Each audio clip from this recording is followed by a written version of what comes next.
propose, c'est de rediriger la colère, c'est ça? Ouais, je pense que je vais proposer d'autres choses, hein, attention. Mais je pense que si on ne conflictualise pas, il faut conflictualiser pour les gens. Le Rassemblement national, il conflictualise. Les gens, ils sont contre les assistés. Marine Le Pen, elle est contre les assistés. Elle veut un ministère contre l'assistanat. Ça s'appelle ministère contre la fraude, mais c'est la fraude sociale. C'est pas du tout la fraude fiscale. Elle ne connaît pas la fraude fiscale.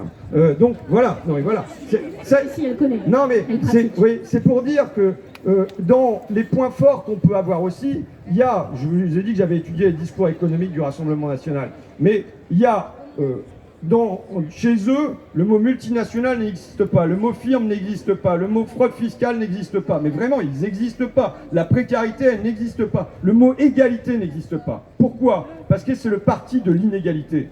C'est le parti de l'inégalité entre les races, de l'inégalité entre les classes, de l'inégalité entre les gens, et qui serait de l'ordre cette inégalité étant de l'ordre du naturel.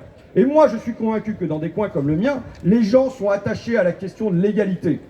Et d'ailleurs, s'ils s'en prennent aux assistés, c'est au nom de l'égalité, au nom d'un sentiment d'injustice qu'ils ressentent, qui est mal placé, mais c'est ce qu'ils ressentent. Et je pense que c'est une fragilité du discours du Rassemblement national de ne pas être attaché à cette question de l'égalité. Et nous, je pense qu'on peut regagner aussi si on repose cette question de l'égalité. Et on voit qu'est-ce qu'ils font, parce qu'ils sont malins quand même. Hein. Donc du coup, ils déplacent leur curseur. Il n'y avait pas la question de la fraude fiscale. Marine Le Pen, elle commence à l'introduire quand on lui a répété que ce n'était pas dans son programme. Elle vérifie en direct à l'Assemblée nationale, quand je lui dis c'est pas dans votre programme, elle fait les vérifications des contrôles F en direct sur les bancs de l'hémicycle. Bon, voilà. Mais donc, petit point.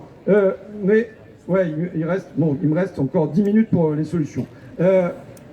Non, c'est vrai. On redirige la colère, ça on a compris. Voilà. Et après ensuite, il nous faut des droits universels. Ça veut dire quoi?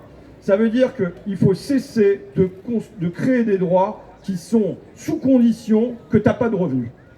Non, il nous faut créer des droits, y compris pour Bernard Arnault.